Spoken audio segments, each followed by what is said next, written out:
Dear student, अभी तक हम प्रिज्म के बारे में पढ़ चुके हैं, अगले टॉपिक में पढ़ चुके हैं। अब आज हमको पढ़ना है रेनबो अर्थात वायुमंडल में बारिश के बाद जो इंद्रधनुष बनता है वो कैसे बनता है। तो इससे पहले हमको पूर्व अनुमान होना चाहिए कि आखिर ये प्रिज्म के बारे में हमको टोटली ज्ञान होना चाहिए, तभी जाके हम आगे कुछ कर सकते हैं।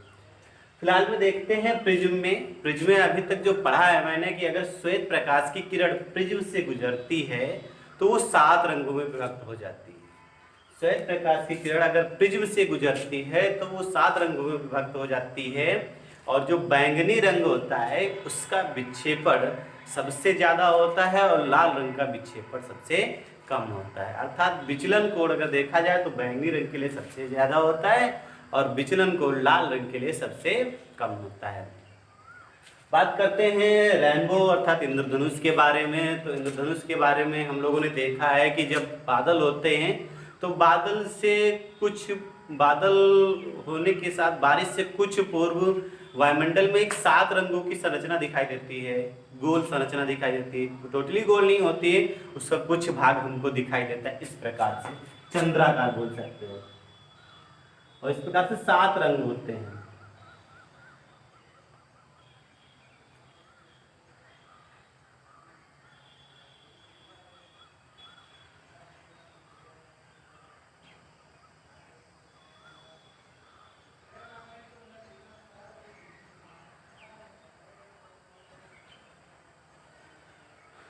इस प्रकार से 7 रंग हमको दिखाई देते हैं, और ये जो 7 रंगों की बनी हुई संरचना हमारी इंद्रधनुष कहलाती है। और ये सदैव या फिर बारिश होने से कुछ समय पूर्व उत्पन्न होती है या फिर बारिश होने के कुछ समय बाद उत्पन्न होती है, क्योंकि उस समय वायुमंडल में नमी की आर्द्रता बहुत ज्यादा रहती है। अर्थात जो वायुमंडल में जलवाष्प की बूंदें वायुमंडल में तैरती रहती हैं, जो एक प्रिज्म की तरह कार्य करती हैं, ये समझ लीजिएगा। जैसे बारिश होने से कुछ समय पूर्व जो वायुमंडल में आर्द्रता ज्यादा होती है और जिसके कारण वायुमंडल में बारिश की बूंदें जो होती हैं वो तैरती रहती हैं, जो कि एक प्रिज्म की तरह कार्य करती हैं। ये हमको जानकारी होना अनिवार्य है कि अगर प्रिज्म पर कोई श्वेत प्रकाश की किरण आकर के गिरती है तो वो प्रकाश जो है 7 रंगों में विभक्त हो जाता है।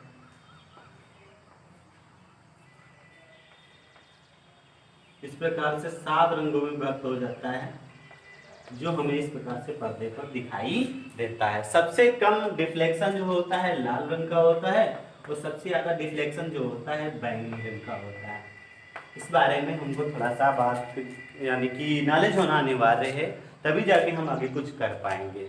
चलिए आगे बढ़ते हैं, रेनबो कैसे बनता है। स्टूडेंट, आज पढ़ रहे हैं टॉपिक रेनबो के बारे में, इंद्रधनुष के बारे में। इससे पहले थोड़ा सा टॉपिक के बारे में चलिएगा, प्रिज्म के बारे में।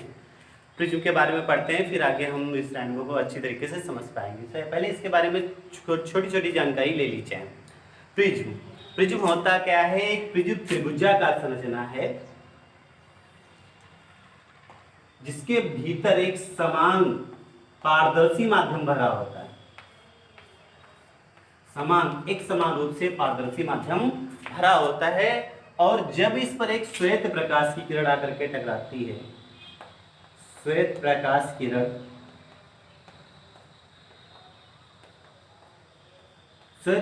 की किरण आकर के टकराती है, तो ये जो किरण है इस प्रकार से जा करके 7 रंगों में विभक्त हो जाती है। 7 रंगों में क्या हो जाती है? विभक्त हो जाती है। और इनका जो क्रम होता है, विबजोर के बारे में हम लोगों ने उस दिन बताया था, विबजोर होता है और उस हिसाब से इनका अलग अलग क्रम होता है। और देखा जाए तो सबसे ऊपर जो किरण पाई जाती है वो लाल होती है, और नीचे जो किरण पाई जाती है वो कौन सी होती है? बैंगनी रंग की होती है। इसका मतलब ये है, जब एक श्वेत प्रकाश की किरण किसी प्रिज्म पे गिरेगी तो वो 7 रंगों में विभक्त हो जाएगी, और सबसे कम अगर देखा जाए डिफ्लेक्शन होगा तो लाल रंग का होगा, सबसे ज्यादा डिफ्लेक्शन होगा वो भी किस रंग के लिए होगा? बैंगनी रंग के लिए होगा। चलिए इस बारे में, प्रिज्म के बारे में हमने इतना पढ़ा कि श्वेत प्रकाश की किरण प्रिज्म से गुजरेगी तो कितने रंगों में विभक्त होगी? 7 रंगों में विभक्त होगी। दूसरी चीज, पूर्ण आंतरिक परावर्तन के बारे में भी सब लोगों ने पढ़ा होगा। पूर्ण आंतरिक परावर्तन, अगर कोई प्रकाश की किरण किसी माध्यम से आकर के टकराती है तो वह आपतन कोण जिसके लिए अपवर्तन कोण 90 अंश हो जाता है, जे वाला जो आर होता है, जैसे ये किरण मेरी आई, आकर के टकराई, ये मेरा है आपतित किरण, और ये टकरा करके इस प्रकार से परावर्तित हो गई, और ये मेरी हो गई अपवर्तित किरण। तो बोला जाता है वह पूर्ण आंतरिक परावर्तन के लिए बोला जाता है वह आपतन कोण जिसके लिए अपवर्तित किरण क्या हो जाता है 90 अंश हो जाती है, इस कोण को बोला जाता है क्रांतिक कोण। वह आपतन कोण जिसके लिए माध्यम में आने वाली किरण दूसरे माध्यम में न जाकर के तल के समांतर हो जाती है, वह आपतित किरण, वह कोण आपतन कोण जिसके लिए माध्यम की किरण जो है दूसरे माध्यम में न जाकर के दूसरे माध्यम के तल के कैसे हो जाती है, समांतर हो जाती है, उस समय बने कोण को हम क्या बोलते हैं, क्रांतिक कोण बोलते हैं।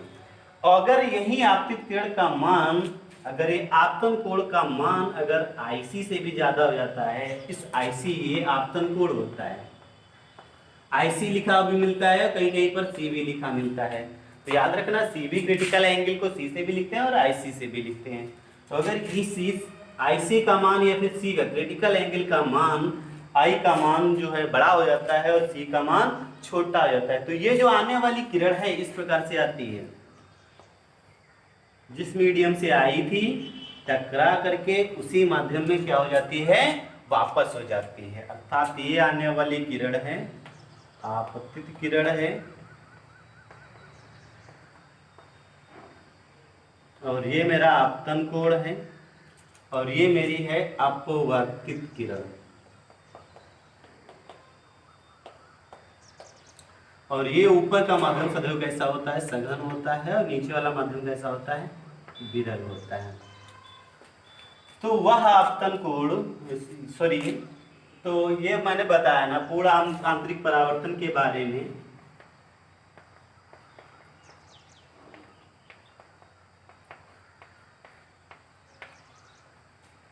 समझिएगा, इसमें मैंने 3 चीजों को मैंने ऐड किया। सबसे पहले प्रिज्म के बारे में। प्रिज्म क्या होता है, अगर श्वेत प्रकाश की किरण किसी प्रिज्म से गिरती है तो वो अपवर्तित होकर के 7 रंगों में विभक्त हो जाती है। दूसरी चीज मैंने बताया क्रांतिक कोण के बारे में। इसके बारे में एक बार फिर से पढ़ लीजिएगा कि अगर कोई किरण, जैसे 2 माध्यम है, एक ऊपर वाला माध्यम कौन सा है, सघन, नीचे वाला माध्यम कैसा है, विरल, और उस समय यदि कोई किरण आए और तल से टकराए, टकराने के बाद ये अपवर्तित किरण जो है वो तल के समांतर हो जाए, तल के क्या हो जाए, समांतर हो जाए, तो उस समय बनने वाला जो कोण होता है वो क्रांतिक कोण कहलाता है। उस समय बनने वाला कोण क्या कहलाता है, क्रांतिक कोण कहलाता है। मैंने पहला टॉपिक बताया प्रिज्म के बारे में, 7 रंगों में विभक्त होना। दूसरी चीज मैंने बताई क्रांतिक कोण के बारे में कि अगर कोई आने वाली किरण है सघन माध्यम से कहाँ आ रही है, विरल माध्यम में आ रही है, तो आकर के जब टकराती है और टकराने के बाद जब अपवर्तित होती है तो तल के कैसे हो जाती है, समांतर हो जाती है। इस समय बने आपतन कोण को क्रांतिक कोण कहते हैं। यदि थर्ड स्टेप में, ये पहला हो गया, ये सेकेंड हो गया, थर्ड स्टेप में देखना है हमको पूर्ण आंतरिक परावर्तन के बारे में। ये हो गया क्रांतिक कोण, ये हो गया प्रिज्म, और ये हो गया तुम्हारा पूर्ण आंतरिक परावर्तन। इसके बारे में मैं देखो क्या होता है, यदि क्रांतिक कोण का मान कम हो और आपतन कोण का मान ज्यादा हो, अब चूंकि इस आर का मान बढ़ना चाहिए तो तल के तो समांतर आ ही चुका है, अब आर का मान अगर और बढ़ा तो ये क्या हो जाएगा, जिस माध्यम में आया था उसी माध्यम में वापस चला जाएगा। अर्थात जो आने वाली किरण है जिस माध्यम में आई थी उसी माध्यम में पुनः वापस चली जाएगी, और इस घटना को बोला जाता है पूर्ण आंतरिक परावर्तन।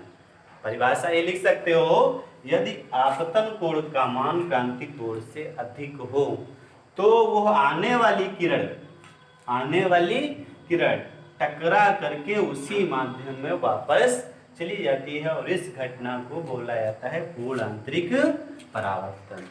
मैंने पूर्ण आंतरिक परावर्तन इसलिए बताया क्योंकि तुमको एक छोटा सा क्वेश्चन, छोटा सा ये कह सकते हो टॉपिक तुम लोगों को बताना अनिवार्य था, इसीलिए मैंने बताया। याद रखना, पूर्ण आंतरिक परावर्तन के लिए लाल रंग के लिए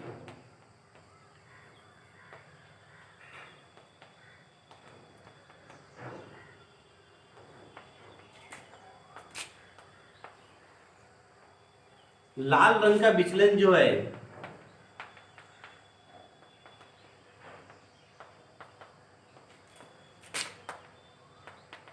42 अंश होता है और बैंगनी रंग का विचलन जो होता है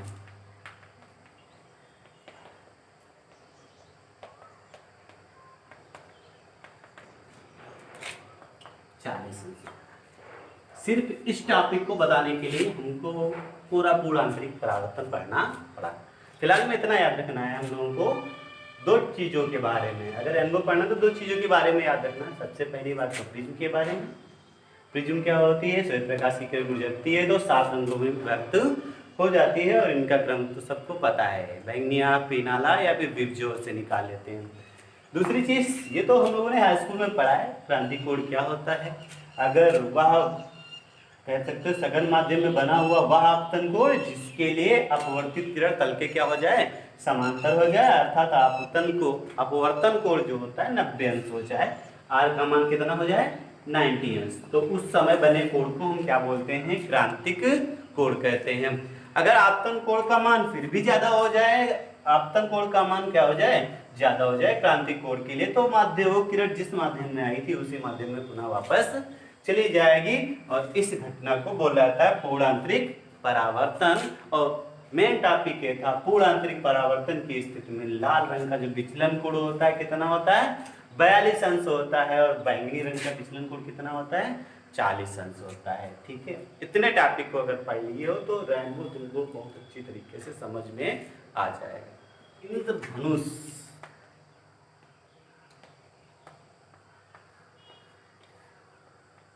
इंद्रधनुष इंद्र द्वारा धारण किए गए धनुष, ऐसा कुछ नहीं है, केवल इतना हमको याद रखना है। हाँ, कह भी सकते हो इंद्रधनुष, इंद्र देवता जो होते हैं वर्षा के प्रतीक होते हैं, वर्षा के प्रतीक होते हैं, तो अर्थात वर्षा द्वारा धारण किया गया धनुष जो होता है वो क्या कहलाता है? इंद्रधनुष कहलाता है। और इसमें कितने रंग होते हैं? 7 रंग होते हैं। चलिए बात करते हैं इंद्रधनुष के बारे में। तो पूर्व नॉलेज में हमको पता चला प्रिज्म 7 रंग। दूसरी चीज ये मैंने बताया, पूर्ण आंतरिक परावर्तन के लिए लाल रंग का जो विचलन कोण होता है कितना होता है? 42 अंश होता है और बैंगनी रंग का जो विचलन कोण होता है कितना होता है? 40 अंश होता है। बात करते हैं इंद्रधनुष, मतलब इंद्र द्वारा धारण किया गया धनुष, अर्थात वर्षा के द्वारा धारण किया गया धनुष। वर्षा अर्थात जब वर्षा होगी या होने वाली होगी उस समय ये बनेगा, सामान्य मौसम में नहीं बनेगा, या फिर वर्षा होने वाली होगी या फिर वर्षा होने के बाद होगी, बनेगा, ये इंद्रधनुष बनेगा। तो बात करते हैं इंद्रधनुष। अच्छा, इंद्रधनुष का मेन कार्य जानते हो क्या होता है? कि जो स्टूडेंट आगे बढ़ते हैं तो इंद्रधनुष के बारे में पता चल गया। मैंने बताया कि इंद्र द्वारा धारण किया अर्थात वर्षा से या फिर पूर्व होगा या फिर बाद में बनेगा।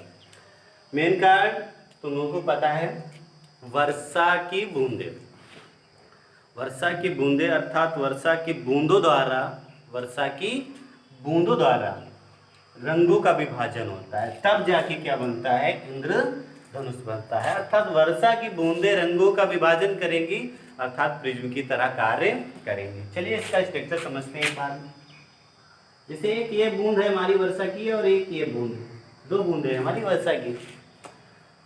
आने वाली श्वेत प्रकाश की किरण जब आकर के टकराती है तो टकराने के बाद सारे कलर ना लेकर के हम 2 लेते हैं, एक तो अधिकतम वाला एक न्यूनतम वाला। सबसे ज्यादा विचलन किसका होगा? लाल रंग का। सबसे कम विचलन किसका होगा?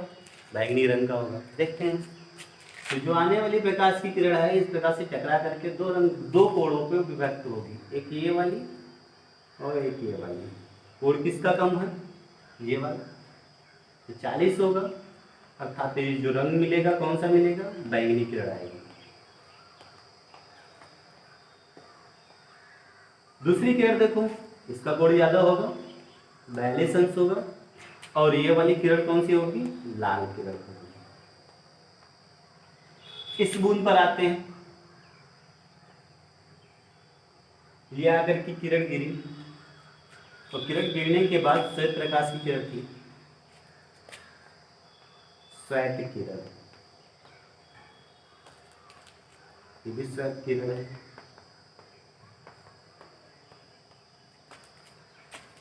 और ये आकर के जब टकराती है, टकराने के बाद इस प्रकार से इसका भी दो प्रकार की किरण बनेगी। भाई यहाँ से आने के बाद टकराएगा तो बनेगी तो 7 किरण, लेकिन मैंने 2 का कैलकुलेशन किया है, तो बैंगनी रंग की, दूसरा कौन सा, लाल रंग की किरण। ऐसे इसमें भी 2 किरणें बनेगी, एक तो बैंगनी रंग की किरण बनेगी, दूसरी कौन सी बनेगी, लाल रंग की बनेगी। एक बैंगनी रंग की हो गई और दूसरी कौन सी हो गई, लाल रंग की हो गई।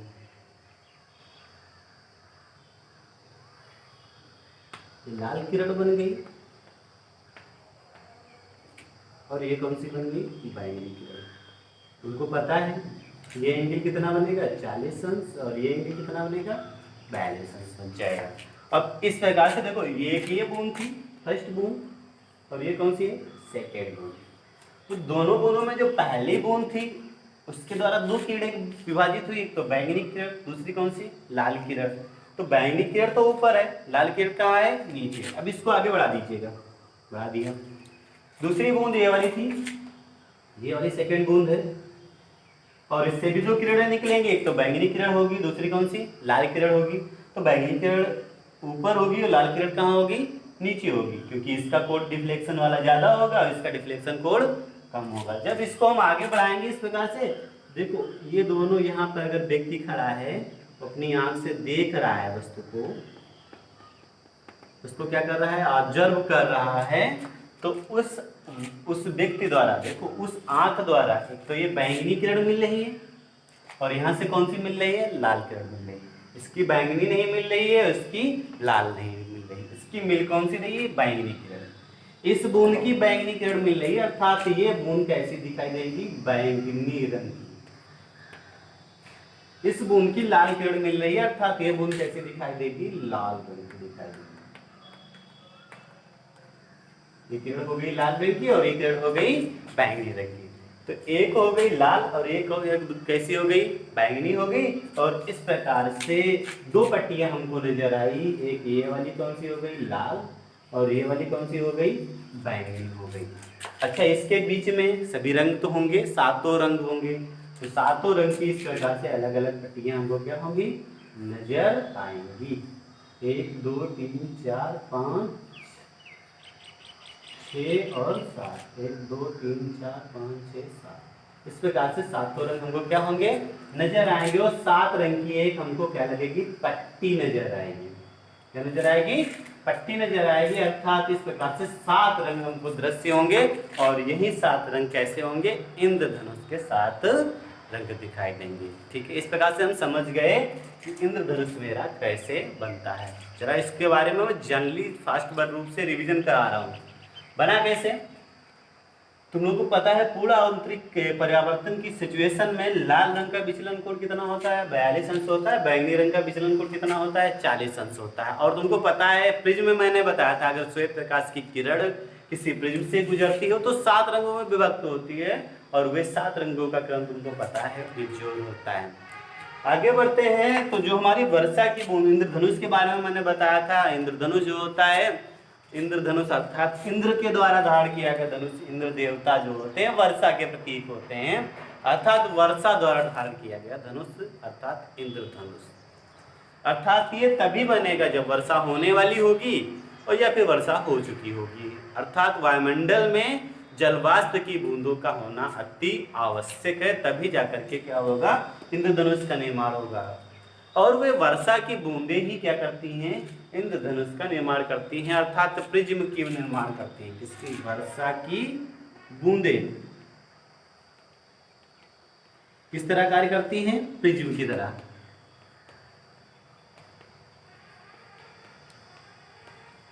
प्रिज्म की तरह कार्य करती हैं और वो किसका निर्माण करती हैं, किसका निर्माण करती हैं, इंद्रधनुष का। देखते हैं वैसा कि दो बूंदे मैंने ली, एक ये वाली दूसरी ये वाली, ये वाली से दो किरणें आई, एक तो बैंगनी किरण, दूसरी कौन सी, लाल किरण। बैंगनी किरण ऊपर जा रही है और लाल किरण कहाँ जा रही है, नीचे आ रही है। इस प्रकार से इसमें देखते हैं तो बैंगनी किरण ऊपर है और लाल किरण कहाँ है, नीचे।